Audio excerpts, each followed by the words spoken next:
자, 이번에는 아마 구글 교실을 사용하는 데 있어서 여러분들이 가장 꼭 잘 알아둬야만 하는 부분이겠죠. 과제를 어떻게 여러분들이 할당받고 작성하고 제출하는지를 알아보도록 하겠습니다.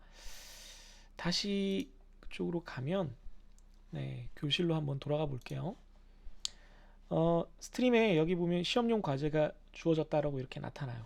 혹은 여러분들이 여기 왼쪽을 클릭하면 강의 리스트, 교과목 리스트만 뜨는 게 아니라 여기 보면 미완료 과제가 이렇게 뜨는 경우가 있어요. 미완료 과제가 이렇게 모아서 이렇게 뜨는 경우가 있어요. 네. 보면은 이 빨간 것들은 뭐 좀 기한 없는 과제들이고, 여기 기한이 있는 과제가 파란색으로 예, 내일까지다, 뭐 이렇게, 내일 모레까지인가요? 뭐 아무튼 이렇게 떠 있습니다. 뭐 이렇게 봐도 되고, 그러니까 여기 수업 클래스룸으로 가면은 전체로 가서 여기서 이렇게 강의로 들어가서 봐도 돼요. 그 강의마다 혹은 그 새로운 과제가 나타난 경우에는 이렇게 아래쪽에 강의 제목 밑에 이렇게 뜨기도 합니다. 이걸 클릭하면 바로 과제로 갑니다. 혹은 여기 스트림에서 이 과제를 클릭해서 갈 수도 있고요. 그렇지 않고 뭐 리스트에서 갈 수 있습니다. 여기서 다시 보면 스트림에서 갈 수도 있지만 수업을 클릭하면 과제 보기라고 해서 과제가 뜰 거예요. 아니면 이렇게 새로 고침을 하면 홈워크 과제라는 이렇게 분류로 교수님이 과제를 만들어 놓으셔서 이렇게 과제를 볼 수 있고요. 아니면 여기서 내 과제 보기를 이렇게 누르셔도 돼요. 과제에 들어가는 방법이 굉장히 여러 가지가 있으니까 여러분들이 뭐 편한 대로 사용을 하시면 되겠어요. 이렇게 하면은 과제가 지금 하나 주어져 있다는 게 보입니다. 이렇게 클릭하면 과제가 이렇게 나타나고 세부 정보 보기를 하면 왼쪽처럼 이렇게 나타나요. 왼쪽은 지금 처음 이 구글 클래스룸을 쓰는 학생이라서 이렇게 안내가 되어 있는 거예요. 과제를 다 하고 나면 이렇게 제출을 하면 된다라고 되어 있는데, 이 경우에는 교수님이 여러분들에게 과제 채점 기준도 함께 주셨고 과제를 작성하기 위한 요 파일도 주셨어요. 보면 여기 제출에 대한 기준이 이렇게 있고요. 제출이 총 4점인데 제대로 제출하면 4점, 기한 후 6시간 내에 제출하면 2점, 왕지각하면 1점, 뭐 양식은 뭐 어떻고, 뭐 작성 내용은 뭐 어떻고, 뭐 이렇게 해서 기준이 있어요. 물론 이렇게 안 하고 그냥 통으로 점수를 매기시는 과제도 있을 건데, 뭐 이 과제는 뭐 이렇게 되게끔 했습니다. 교수님께 개인적으로 이렇게 과제에 대한 질문이 있으면 여기다가 댓글 달 수가 있습니다. 뭐 예를 들면 MS 워드로 해도 되나요? 네, 뭐 안 되죠. 당연히 지금 이 구글 문서를 기준으로 하라고 교수님께서 지금 주신 거니까 이렇게 해야겠습니다.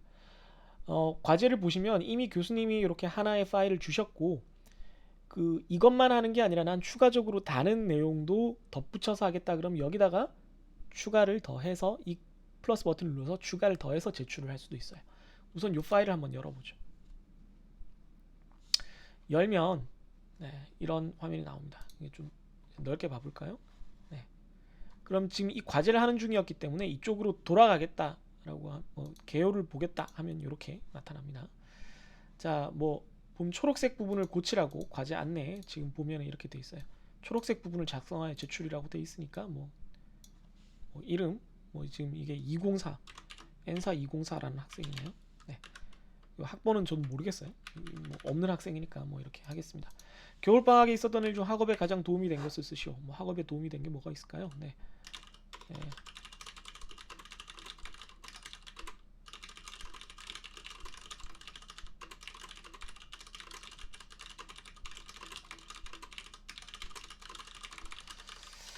뭐 이런 식으로 쓰면 되겠습니다.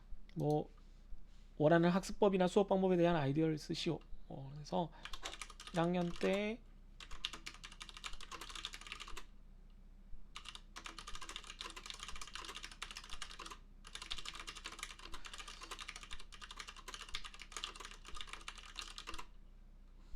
뭐 이런 식으로 쓴 다음에 이대로 뭐 제출을 해도 되고, 이렇게 해서 이 상태가 이미 저장이 된 거예요. 이건 나라는 개인 학생용으로 이렇게 이 파일이 만들어진 거기 때문에 이미 저장이 된 거라서 닫아도 됩니다. 닫고 다시 한번 열어볼게요. 그럼 자기가 작성한 대로 다 나타나 있죠. 그죠? 그 상태에서 이제 여기를 제출을 눌러서 제출을 하시면 됩니다. 혹은 추가 또는 생성을 해서 내가 뭐 다른 파일을 내가 가지고 있는 다른 파일을 교수님 저 이런 것도 연습했어요 라고 이런 것도 혹은 조별 활동이면 우리 조가 이런 활동을 했다는 걸 교수님께 추가적으로 보여드리기 위해서 이런 걸 추가해서 교수님께 한꺼번에 제출할 수도 있습니다. 뭐 필요 없으면 다시 지우면 되고요. 네. 아니면 뭐 링크나 자기가 아예 따로 뭘 하나 만들어서 이렇게 드릴 수도 있겠습니다. 어쨌든 내가 다 했다 싶으면 네, 기한 아직 전이니까 이렇게 제출을 누르면 지금 파일이 하나밖에 없는데 맞나요? 라고 하면 다시 한번 확인하기 위해서 이 상태에서 한번 클릭해서 다시 한번 내용을 확인해 보고 맞으니까 제출 누르면 되겠습니다. 그럼 무사히 제출이 됐어요. 네, 간단하죠? 그럼 제출함 상태가 되고요. 아까 여기 수업에서 다시 수업으로 돌아갔을 때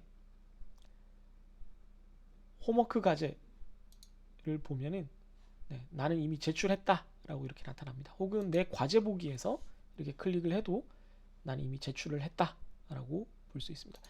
내가 이미 제출한 파일도 여전히 계속 이렇게 확인을 해 볼 수가 있어요. 네.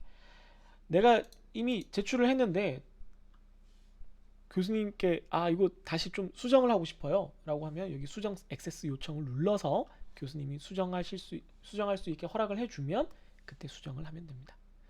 교수님은 이제 이 내용을 보고 여기 첨삭을 해주실 거예요. 나중에 그걸 과제 돌려받기를 하면 여러분들이 완료된 과제에 대해서 확인을 하고 그거에 대해서 다시 이제 교수님과 얘기를 할 기회가 또 있을 겁니다. 이런 식으로 여러분들이 과제를 제출을 할 수가 있게 됩니다. 이 내용도 여러분들이 꼭 알아두시면 좋겠습니다. 네. 아까도 말씀드렸지만 구글 클래스룸에는 여러분들의 이 과목의 내용들이 이렇게 작성된 것들이 들어가 있어요. 네. 지금 이게 엔사 205 학생으로 지금 돼 있어가지고 네. 엔사 204 학생이 들어가야 되는데 네. 엔사 204 학생 방금 이 과제를 완료했던 학생들 같은 경우에는 여러분들이 클래스룸에 이 과목이 있었잖아요. 이 과목에 들어가 보면 방금 내가 제출했던 숙제도 이렇게 있습니다. 여전히 뭐 수정은 안 돼요. 네, 이미 제출은 했기 때문에. 하지만 뭐 클래스룸에 안 들어가더라도 구글 드라이브에서도 이렇게 확인을 할 수가 있다는 거죠. 이해되시나요? 네, 이런 식으로 여러분들이 과제를 작성을 해서 제출을 할 수 있겠습니다. 네, 이게 아마 가장 많이 쓰이는 여러분들 구글 교실 그 사용법들일 거예요. 게시물을 보고 스트림에 교수님한테 뭐 질문을 올리거나 혹은 게시물에서 여러분들이 그 교수님께 질문을 올리거나 답변을 받거나 그리고 가장 중요한 과제를 이렇게 할당받아서 파일을 열어서 수정을 해서 제출하는 것.